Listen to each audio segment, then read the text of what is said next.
Okay, here I am laying out falls, or laying out leather to do falls for a buffalo hide flogger.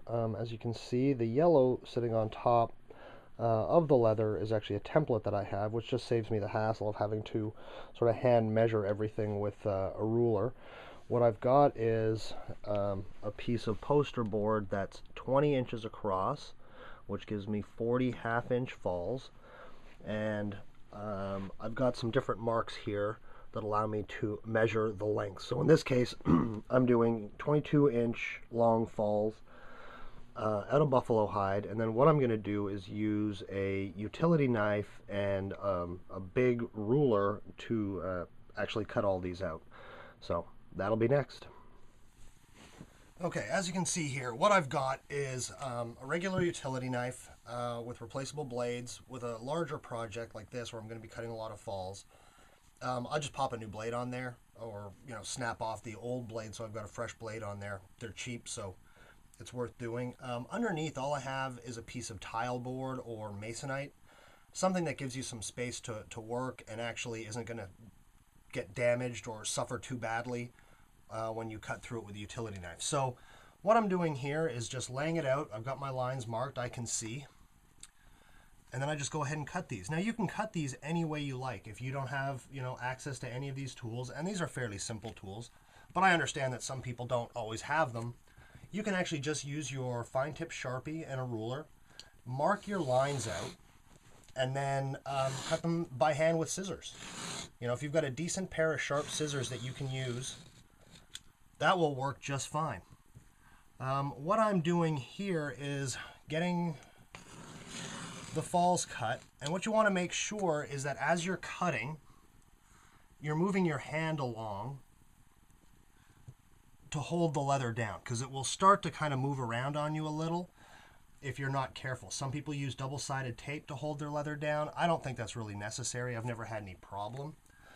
Another thing people use are rotary wheel cutters that you can get at any fabric store. They're about 15 bucks. But as you can see, this is working just fine.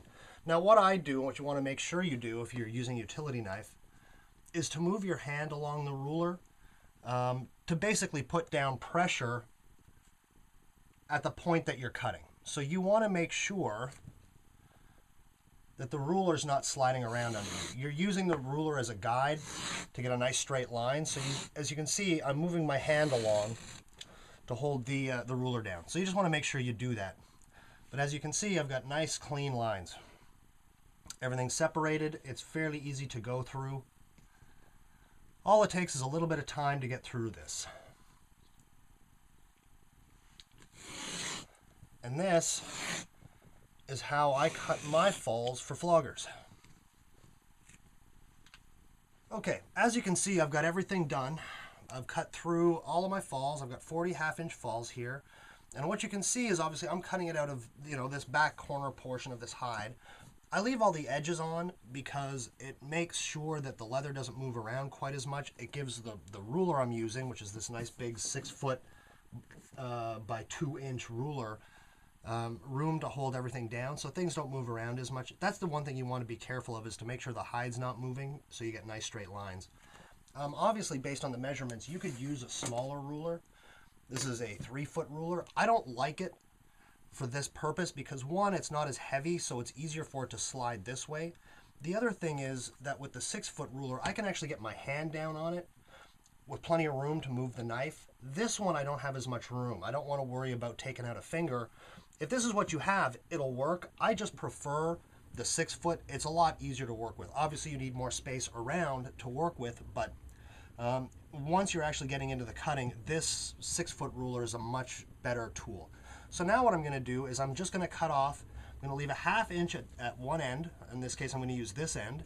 This is how I'm going to attach my falls. And then I'm going to put a straight line through here to cut off the ends of my falls. Obviously, I'm just going to straighten everything out, cut these off. One thing that you'll notice about the floggers that I make is that I'm using one piece of hide. If you'll notice, all 40 falls are coming out of the same piece of hide. The other thing that you want to look at, and I probably should have showed you this before I took a knife to it, is that if you look, there aren't any. You can see I've got some ridging here that I'm cutting out, right? This is sort of a weaker part of the hide. I'm not including that, but if you look, I've already inspected this hide before I bought it. There's no imperfections, there's no scratches, there's no gouges through the leather. So I really try to make an effort to make sure that I'm putting together the highest quality that I can. And you know, this is actually a piece that I'm selling right now that's going to a customer. This is a custom piece. And so, you know, he's going to be able to look at this and see that, you know, this is his piece of leather. This is a custom piece. It's coming out of one piece, and there's nothing wrong. There's no problems with this hide. You want to make sure that you are using the best material that you can. And if you're doing this for yourself, basically you want to get the best material that you can afford and then treat it the best way that you can. The other thing that I wanted to mention is you saw that I had a template earlier. The one thing that's nice about the templates is I'm using poster board, and that's great for marking out the leather. But one of the things you may want to do is that once you've got your template built, is actually transfer it to a piece of newsprint or maybe some craft paper and take it with you when you're going shopping for your leather. One of the things that allows you to do actually is to look at the leather, lay out your template, and find out how much you're going to be able to get out of any piece of leather. Now try to remember that when you buy hides, you're buying them basically paid for by square footage. Now, the thing you have to keep in mind is that because this is a natural material as opposed to a synthetic material, and it's not handmade, it doesn't come out in squares. So you could see a piece of leather that they say is 12 square feet. These particular floggers, of course, at 20 inches by 24 inches, are basically going to be, you know, 4 square feet. So you could look at a piece of 12-foot leather and say, or think, I'm going to get 3 floggers out of this. Well, no, when you look at the way the hides are cut, one, you may find that they're angled and you can't get your template on there 3 times. Plus, you've got a lot of this edge that's not going to be usable.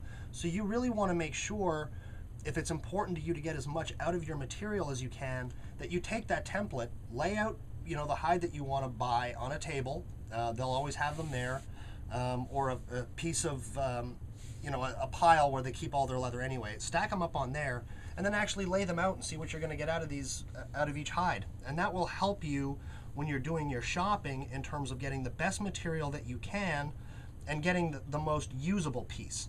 Again, 12 feet of hide that actually has more straight, that gives you more working area, is going to be more efficient and effective to you than, say, a 15-foot piece of hide that makes you think that you might get more out of it, but you've got so much of this that it winds up being less useful. So it's just something to keep in mind while you're shopping. Okay, and as you can see, here I have now my falls all cut out. I guess the only thing that I really like to point out at this point is once these are done, like I said, I've got a 1/2 inch at the top. That's for attaching the falls to the flogger. But as you can see, when I do my floggers, they all come out of one piece of hide, as I mentioned when I was cutting them. But I try to make sure, unless I'm obviously doing something with multicolored falls, which I've done, that every flogger is made with one piece of leather. All of these falls are attached to one another. That adds to the structural strength, and ultimately winds up with a better product. So something to think about when you're shopping as well is to ask how people are putting their falls together and what they're using.